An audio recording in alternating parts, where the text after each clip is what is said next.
धुआं गिस्ट और धुंधले बादल को स्मॉग कहते हैं। दौरान स्मॉग एहतियाती तदाबीर: रोज़ाना ज़्यादा से ज़्यादा पानी पिएं। बाज़ारों, गलियों और सड़कों पर बिला ज़रूरत फिरने से गुरेज करें। बच्चों और बुजुर्गों की सेहत का खास ख्याल रखें। बाहर निकलते वक्त नाक और मुंह को रुमाल या मास्क से ढांप लें। घरों की खिड़कियां और दरवाजे बंद रखें। सफाई के दौरान झाड़ू के बजाय गीला कपड़ा इस्तेमाल करें। ठंडे शरबत पीने से परहेज करें। घरों के बाहर मिट्टी वाली जगह और तामीराती जगह पर पानी का छिड़काव करें ताकि धूल, मिट्टी वगैरह ना उड़े।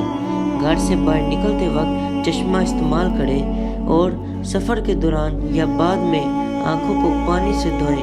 हल्का और ढीला लिबास पहने। सर पर टोपी या रुमाल लाजमी रखें। कूड़ा क्रिकेट वाली मुताफन जगहों की सफाई का खास ख्याल रखें। अपनी गाड़ियों का मुआयना करवाएं ताकि धुएं की वजह से माहौल में आलूदगी कम से कम हो। धुंध के औकात में सख्त जिस्मानी काम से इज्तनाब करें। स्मॉग से डरे नहीं, एहतियात करें।